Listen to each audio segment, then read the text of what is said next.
ہم سب سورہ احزاب پہ بہت تفصیل سے بات ہوئی، آپ نے اپنا نقطہ نظر اس میں واضح کیا، ٹھیک بات ہے، یعنی اگر دیانتداری سے دیکھی جائے تو آپ نے اس کانٹینٹ کو پڑھ کے جب بتایا تو اس سے بات واضح ہوتی ہے کہ خاص صورتحال ہے جس میں یہ بات کہی جا رہی ہے۔ لیکن میں نے یہ دیکھا کہ ہمارے ہاں جو ایک عام نقطہ نظر ہے قرآن مجید کے بارے میں، وہ یہ ہے کہ یہ کیسے ہو سکتا ہے کہ قرآن میں کوئی بات کہی جائے، قرآن میں کوئی بات آئے اور آنے کے بعد وہ بات وقتی نوعیت کی ہو، اس بات کے اندر ہمیشگی نہ ہو، کیونکہ قرآن تو قیامت تک کے لیے ہے۔ تو اس نقطہ نظر کو آپ کے استاد خود مولانا امین احسن اصلاحی نے اپنی تفسیر میں ایک چھوٹے سے اقتباس میں بیان کیے، میں چاہتا ہوں میں اس کو پڑھوں اور پھر آپ اس پر تبصرہ کریں۔ مولانا لکھتے ہیں اسی سورہ احزاب کے مقام کے بارے میں کہ اس ٹکڑے سے کسی کوئی غلط فہمی نہ ہو کہ یہ ایک وقتی تدبیر تھی جو اشرار کے شر سے مسلمان خواتین کو محفوظ رکھنے کے لیے اختیار کی گئی تھی، اور اب اس کی ضرورت باقی نہیں رہی۔ اول تو احکام جتنے بھی نازل ہوئے ہیں سب محرکات کے تحت ہی نازل ہوئے ہیں، لیکن اس کے معنی یہ نہیں ہے کہ وہ محرکات نہ ہوں تو وہ احکام کالعدم ہو جائیں۔ دوسرے یہ کہ جن حالات میں یہ حکم دیا گیا، کوئی ذی شعوری دعویٰ کر سکتا ہے کہ اس زمانے میں حالات کل کی نسبت 1000 درجہ زیادہ خراب ہیں؟ البتہ حیا اور عفت کے وہ تصورات معدوم ہو گئے جن کی تعلیم قرآن مجید نے دی تھی۔ تو ہم سب یہ بتائیے کہ سورہ احزاب میں مخصوص قصہ، مخصوص حالات زیر بحث ہیں، تو پھر اس کو قیامت تک کے لیے قرآن میں کیوں رکھ دیا گیا؟ مولانا اصلاحی کیا بات کر رہے ہیں؟ اس میں پہلے تو یہ سمجھ لیجئے کہ قرآن مجید کس طرح کی کتاب ہے۔ یعنی قرآن مجید میں انسانوں کے لیے ایک ہدایت نامہ ترتیب دے کے بیان نہیں کیا گیا۔ میں نے اپنی کتاب میزان میں جہاں اصول مبادی پر بحث کی ہے وہاں یہ بتایا ہے کہ قرآن اپنی نوعیت کے لحاظ سے ایک پیغمبر کی سرگزشت انذار ہے۔ یعنی اللہ نے ایک پیغمبر کو مبعوث فرمایا ہے، وہ اپنی قوم سے خطاب کر رہے ہیں، وہ ہیں، ان کا خاندان ہے، ان کے صحابہ ہیں، ایک دعوت مختلف مراحل سے گزر رہی ہے، کشمکش کی ایک زندگی ہے۔ اس میں کبھی حبشہ کی ہجرت کا واقعہ زیر بحث آ جاتا ہے، کبھی بدر زیر بحث آ جاتی ہے، کبھی احد زیر بحث آ جاتی ہے۔ یہ بدر، یہ احد، یہ سب کے سب جتنے بھی واقعات ہیں کیوں قرآن میں رکھے گئے ہیں؟ رسالت میں آپ صلی اللہ علیہ وسلم کی ہجرت کیوں قرآن میں زیر بحث آ گئی ہے؟ اس لیے کہ پیغمبر کی پوری سرگزشت ہمارے سامنے رہے۔ یعنی یہ کسی فلسفی اور حکیم کا ہدایت نامہ نہیں ہے، یہ خدا کے آخری پیغمبر کی پوری سیرت ہے۔ یعنی وہ کیسے آئے، انہوں نے کیسے دعوت پیش کی، وہ کن مراحل سے گزرے، ان کے ساتھ کیا معاملات ہوئے، قرآن اس پوری تاریخ کو بیان کرتا ہے۔ آپ جگہ جگہ دیکھیے، یعنی پوری سورہ آل عمران کا بہت بڑا حصہ ہے کہ جو صرف جنگ احد پر تبصرہ کر رہا ہے۔ یعنی اس تبصرے کی کیا ضرورت ہے؟ وہ اس لیے کیا جاتا ہے کہ اس آئینے میں آپ دیکھیں کہ یہ جدوجہد کیسے ہوئی، اس میں لوگوں نے کیا کردار ادا کیا، اس میں کیا اخلاقی پہلو زیر بحث آئے۔ تو گویا قرآن کا طریقہ ایک فہرست بیان کرنے کا نہیں ہے، بلکہ اس پوری صورتحال میں اللہ تعالیٰ مکالمہ کر رہے ہیں۔ یعنی اس میں بہت سی باتیں ہیں کہ جو ان لوگوں کو کہی جا رہی ہیں جو اس وقت موجود ہیں، اور اس طرح کہی جا رہی ہیں کہ وہ انہی کے لیے ہیں۔ میں اس کی مثالیں دے دیتا ہوں۔ قرآن مجید یہ بتاتا ہے کہ منافقین رسالت آپ صلی اللہ علیہ وسلم کے پاس آتے اور کوئی فتنہ پیدا کرنے کے لیے یہ درخواست کرتے کہ ہمارے ساتھ ذرا خلوت میں بات کر لیجئے، علیحدگی میں وقت دے دیجئے۔ قرآن مجید نے اس پر حکم دیا کہ اب یہ جب بھی آئیں، یہ کیا بلکہ جو بھی آئے وہ پہلے صدقہ و خیرات کرے، اس کے بعد پیغمبر سے ملاقات کا وقت ملے گا۔ تو یہ آیت کیوں رکھی گئی ہے قرآن مجید میں؟ اچھا، اس کے فوراً بعد دیکھیے کیا ہے۔ یعنی یہ آیت جہاں ہے اسے نکالیے، اس کے بعد اشفقتم کہی گئی۔ مثلا رسول اللہ صلی اللہ علیہ وسلم کی ازواج مطہرات سے کوئی نکاح نہیں کر سکے گا، یہ حکم اس وقت دیا جاتا، لوگوں کو بتا دیا جاتا، یہ کیوں قرآن میں باقی رکھا گیا؟ اس کی پوری داستان قرآن میں موجود ہے۔ رسالت آپ صلی اللہ علیہ وسلم نے منہ بولے بیٹے کے معاملے میں ایک صورتحال کی۔ قرآن مجید اگر جس طرح کے لوگ تصور کرتے ہیں ویسی کتاب ہوتی تو صرف یہ ایک چند لفظوں کی آیت کافی تھی کہ منہ بولے بیٹے کے ساتھ کوئی آپ کا تعلق قائم نہیں ہو جاتا، آپ اس کی شادی کر سکتے ہیں اس کی متعلقہ کے ساتھ، کافی تھا نا۔ پورا واقعہ بیان کی ہے، یعنی وہ کیا ہوا، نکاح کیسے ہوا، مسئلہ کیا پیش آ گیا، عدت گزارے بغیر اللہ تعالیٰ نے نکاح کا اعلان کر دیا، کیوں کر دیا، یہ ساری چیزیں بھی آپ غور کریں اسی سورہ احزاب میں زیر بحث آئیں۔ اس وجہ سے یہ بات پہلے سمجھنی چاہیے. لوگ قرآن مجید کو کبھی اس کے اندر اتر کر پڑھیں تو انہیں معلوم ہو کہ وہ اصل میں رسالت مآب صلی اللہ علیہ وسلم کی پیغمبر کی حیثیت سے پوری سرگزشت کے پس منظر میں گفتگو کر رہا ہے. اس میں ناگزیر ہے کہ اگر کوئی وقتی نوعیت کی ہدایات بھی دی جائے، جیسے میں نے یہ بالکل ہی ایک وقتی نوعیت کی ہدایت آپ کو بتائی کہ صدقہ کر کے لوگ ملا کریں، اس کو کیوں باقی رکھا ہے؟ یہ تو ایک بالکل ہی وقتی تدبیر تھی. اللہ تعالیٰ جانتے تھے کہ اس کی ضرورت بھی نہیں پڑے گی کبھی اب.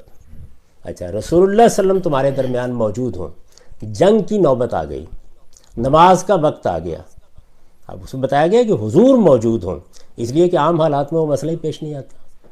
عام حالات میں جنگ کا موقع آ گیا، آپ نماز پڑھنا چاہتے ہیں، کچھ لوگ مورچوں میں بیٹھے رہیں، تو یہ رسول اللہ صلی اللہ علیہ وسلم کی شخصیت ہے نا جس کی وجہ سے مسئلہ زیر بحث آ گیا ہے، ورنہ تو ضرورت ہی نہیں ہے اس بات کی. یعنی صلاۃ الخوف جس کو کہتے ہیں آپ حضرات، ذرا اس کو سورہ نساء میں نکال کے پڑھیے تو پہلے تو اس تصور کو درست کرنا چاہیے. اچھا، اسی طرح ایک سوال لوگ عام طور پہ کر دیتے ہیں کہ یہ دیکھیے یہ سورہ احزاب پہ آپ نے تبصرہ کیا، آپ بتا رہے ہیں ان ہدایات کا پس منظر یہ ہے، یہ پس منظر کہاں سے معلوم ہوگا؟ تو میں نے پوری سورہ پڑھ کے بتایا کہ سورہ تو پس منظر کو بیان کر رہی ہے خود، یعنی کہیں باہر سے نہیں وہ پس منظر معلوم ہوگا. آپ نے جا کے کوئی تاریخ نہیں پڑھنی، آپ نے کوئی شان نزول کی روایات نہیں پڑھنی، صرف سورہ کو ابتدا سے انتہا تک پڑھیے. وہ کبھی ابتدا میں اس کو بیان کر دے گی، کبھی آہستہ آہستہ تدریجی انکشاف کے طریقے پر کھولتی چلی جائے گی. تو میں نے آپ کو بتایا کہ آخر میں جا کے یہ تک بتا دیا گیا ہے کہ یہ جو ریشہ دوانیاں کر رہے ہیں، جو سازشیں کر رہے ہیں، جو اسکینڈل بنا رہے ہیں، جن کی وجہ سے ہمیں یہ احکام دینے پڑے ہیں، اگر یہ باز نہ آئے تو اسی مدینے کے اندر ان کی سرکوبی کی جائے گی، یہاں سے نکال دیے جائیں گے، اور ہو سکتا ہے کہ نوبت یہ آ جائے کہ ان کے عبرتناک طریقے سے قتل کرنے کے احکام دے دیے جائیں. تو کوئی کسر چھوڑی ہے اللہ تعالیٰ نے پس منظر بتانے میں، اس لیے پس منظر بھی وہیں موجود ہے. صرف یہ ہے کہ آپ یہ نہ کریں اچھا پردے کی آیت کہاں پائی جاتی ہے، آپ نے نمبر بتایا، نکالا اچھا یہ پردے کا حکم دیا گیا ہے. یہ قرآن کو پڑھنے کا طریقہ ہی نہیں. قرآن مجید کو آپ کو دیکھنا ہوگا اس کے اندر اتر کر کہ پوری بات کیا ہے. جب آپ اس سورہ کو بحیثیت مجموعی پڑھیں گے تو یہ ساری چیز واضح ہو جائے گی. آپ نے استاذ امام امین حسن اصلاحی کا ذکر کیا، یہ قرآن مجید پہ تدبر کرنا، اس کے اندر اترنا، اس کے پس منظر کو سمجھنا، آیتوں کے تدریجی انکشاف سے جاننا، میں نے تو سیکھا ہی انہیں سے. اس وقت بھی اگر آپ تدبر قرآن کو اٹھا کے دیکھیں تو یہ جو کچھ میں نے عرض کیا ہے یہ سب انہوں نے بیان کیا، یہ سب موجود ہے اس کے اندر.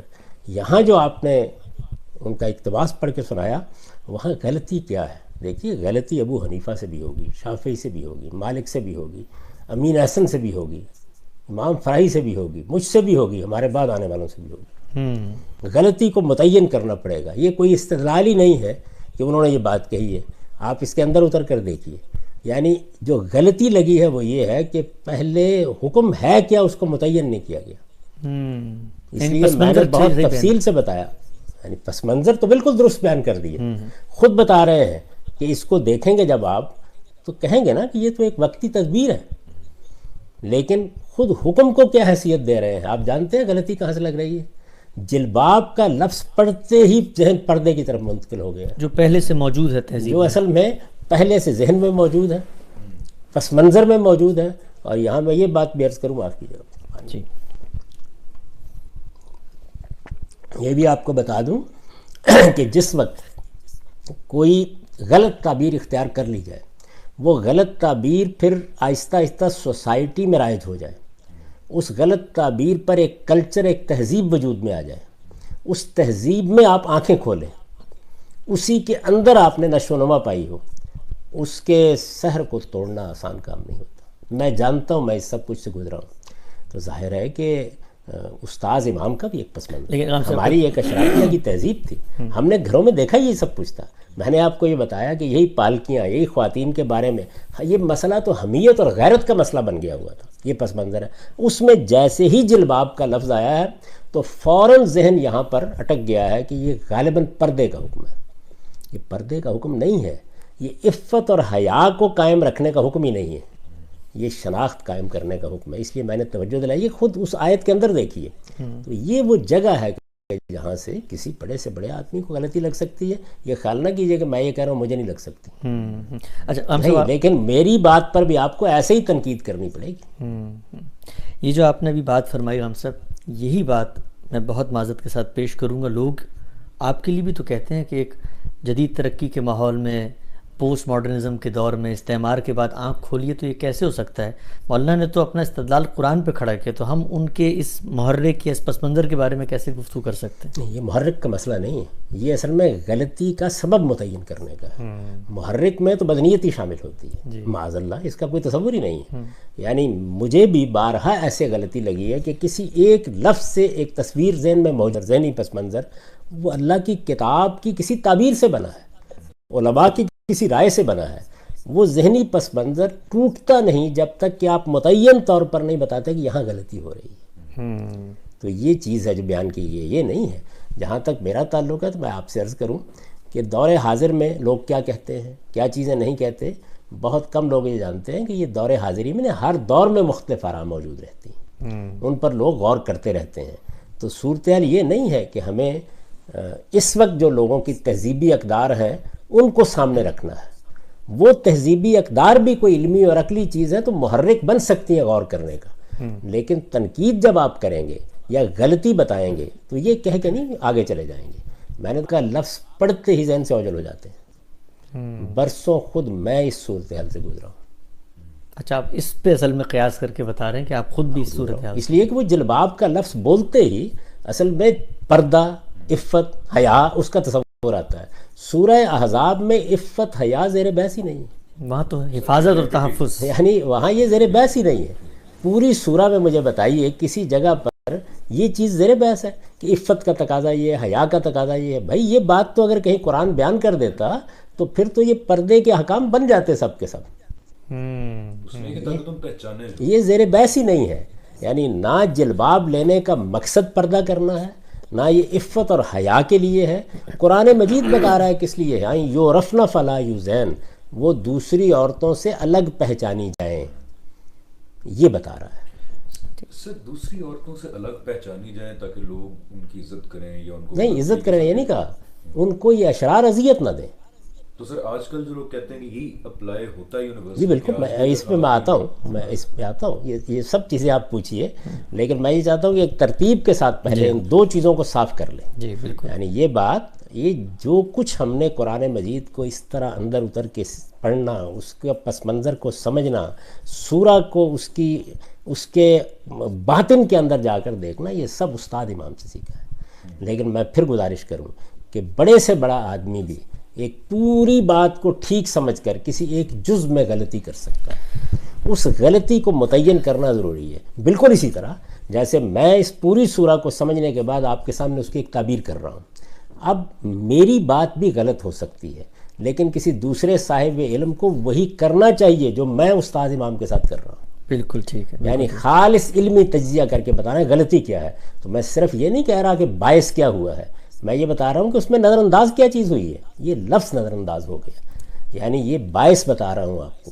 اگر آپ یہ نہیں بتا سکتے کہ لفظ کو سمجھنے میں کیا غلطی ہوئی ہے، پس منظر کو سمجھنے میں، آپ کو کسی محرک پر گفتگو کرنے کا حق نہیں. بالکل ٹھیک. اس لیے پہلے اس بات کو بڑی اچھی طرح سمجھ لیجئے کہ یہ بات اصل میں کہاں سے غلط سمت میں گئی ہے. دیکھیے نا، ان کی پوری عبارت کو آپ پڑھیے، عفت، حیا، یہ بڑی اعلیٰ اقدار ہیں، لیکن کیا یہاں عفت اور حیا کو محکم کیا جا رہا ہے؟ کیا اس کے آداب بتائے جا رہے ہیں؟ یہاں پر در حقیقت ایک بڑی ہی نازک ایمرجنسی کی صورتحال میں ہدایات و احکام دیے جا رہے ہیں. وہ پورا پس منظر میں نے آپ کو بتایا، اور پھر توجہ دلاؤں گا کہ یہ پس منظر جاننے کے لیے آپ کو کہیں باہر جانے کی ضرورت نہیں، کوئی تاریخ پڑھنے کی ضرورت نہیں، کوئی آپ کو شان نزول دیکھنے کی ضرورت نہیں. خود قرآن مجید بتا رہا ہے پس منظر کیا ہے. یعنی وہ تو بات کو اٹھا کے وہاں لے گیا ہے. آپ کو میں نے ایک ایک مرحلے پہ بتایا. یعنی پہلے ازواج مطہرات کو ہدایت کی گئی کہ آپ فیصلہ کر لیجئے کہ آپ کو عام عورتوں کی زندگی بسر کرنی ہے تو چلی جائیں. رسالت میں آپ صلی اللہ علیہ وسلم کا انتخاب کرنا ہے تو پھر ان چیزوں کا لحاظ کرنا ہوگا. اور پھر خاتمہ کلام کہاں ہوا ہے کہ اس کے باوجود یہ لوگ یہ اشرار باز نہ آئے تو پھر ان کی سرکوبی اس درجے میں کی جائے گی کہ عبرت ناک طریقے سے اسی مدینے کی گلیوں میں قتل کر دیے جائیں گے. آپ کے خیال کے مطابق محض عفت اور حیا سے متعلق کوئی چیز زیر بحث ہے کہ جس پر لوگوں کو قتل کرنے کی نوبت آ گئی ہے؟ تو یہ پس منظر خود سورہ ہم کو بتا رہی ہے. انہوں نے جو بات پوچھی ہے کہ آج کیا صورتحال ہے، تو میں بہت ادب کے ساتھ عرض کر رہا ہوں واقعی یہ صورتحال ہے. یعنی ایسی صورتحال پیدا کہ اشرار گلی گلی کے اوپر کھڑے ہیں, وہ آپ کو دھمکیاں دے رہے ہیں, وہ اسکینڈل بنا رہے ہیں. اب کوئی چارہ اس کے سوا نہیں رہا کہ حکومتیں ان کو یہ کہیں کہ تم اگر باز نہ آئے تو تمہیں عبرت ناک طریقے قتل کر دیا جائے گا. یہی صورتحال پیدا ہو گئی ہے. اچھا پیدا ہو گئی ہے تو ضرور یہ کام کیجیے, کون روکتا ہے اس سے؟ لیکن آپ تو انہیں عام حالات کے احکام بتا رہے ہیں. عام حالات کی وہی صورت ہے. جب میں اس کی ایک مثال دیتا ہوں کہ صورتحال کیا بن گئی ہے. اس وقت ایک وبا پھیلی ہوئی ہے, ہم ایک خاص ماحول میں بیٹھے ہوئے گفتگو کر رہے ہیں, ہم سب گھروں میں بند ہیں, ہمارے ہاں مسجدیں بند ہو گئیں, حرمین بند ہو گئے, نماز کے لیے خصوصی آداب بتائے جا رہے ہیں. میں کل ہی ابھی دیکھ رہا تھا کہ ایک پورا ہدایت نامہ ہے جو علماء اور ہماری حکومت نے جاری کیا, 19-20 کے قریب ہدایات ہیں. تھوڑی دیر کے لیے سمجھ لیں سورہ احزاب ہے. یہ تمام ہدایات جو دی جا رہی ہیں, اب اگر کل کلاں کوئی آدمی ان کو پڑھے اور یہ کہے کہ 3-3 فٹ کے فاصلے پر کھڑے ہوئے لوگ, اس موقع پر ایک ایک صف میں 6 فٹ کا فاصلہ رکھا گیا, سینیٹائزر استعمال کیے گئے, اس طرح سے علماء نے خطبہ دیا, کہا گیا کہ بہتر ہے گھروں ہی میں نماز پڑھ لو, اور آپ کہیں کہ یہ اصل میں وہ مثالی نمونہ ہے دین پر عمل کرنے کا جو پیش کیا گیا. یعنی ایک ایمرجنسی کی صورتحال آپ کو بتائی جا رہی ہے کہ یہ پیش آ گئی ہے, یہ اس پہ مثالی نمونہ کدھر سے آئے گا؟ بھائی میں تو یہ کہہ رہا ہوں کہ رسالت مآب صلی اللہ علیہ وسلم کی ازواج مطہرات کے لیے بھی یہ معمول کے احکام نہیں ہیں, انہیں بھی اضطراری صورتحال میں پابند کیا جا رہا ہے. جیسے اس وقت پوری دنیا کو آپ نے پابند کیا ہوا ہے, یعنی میں بند, آپ بند, علماء بند, حکمران بند. یہ صورتحال کس نے پیدا کی ہے؟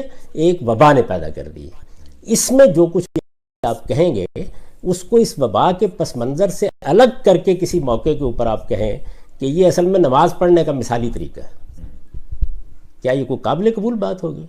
تو میری گزارش یہ ہے کہ اگر ازواج مطہرات کو عفت اور حیا کے آداب سکھانے مقصود تھے تو پھر یہ کام جو ہے یہ 6-7 ہجری تک مؤخر کیوں کیا گیا؟ عفت اور حیا تو پہلے ہی دن مطلوب ہوتی ہے, پھر تو یہ بات مکہ ہی میں بتا دینی چاہیے تھی. تو قرآن مجید نے ایک پورا پس منظر بیان کر کے بتایا ہے کہ یہ صورتحال پیدا ہو گئی ہے, یہ اضطراری احکام ہے. جیسے میں نے مثال دی کہ حضور سے ملنے کے لیے منافقین آ رہے ہیں اور وہ رشہ دوانیاں کر رہے ہیں, تو وہاں پر بھی ایک حکم دے دیا گیا. تو قرآن مجید میں اس طرح کے احکام موجود ہیں. اب آپ اس کے اوپر بھی ایک لوگ سوال کر دیتے ہیں ہم کیسے فرق کریں گے؟ بھائی یہی بتا رہا ہوں کہ کیسے فرق کریں گے. آپ سورہ میں جائیں گے, پس منظر سمجھیں گے. پس منظر کہیں باہر سے نہیں, سورہ کے اندر ہوتا ہے. میں نے پورے قرآن مجید کی 5 مجلدات میں تفسیر لکھی ہے, کسی ایک جگہ کسی ایک آیت کے بارے میں بھی مجھے کہیں باہر نہیں جانا پڑا.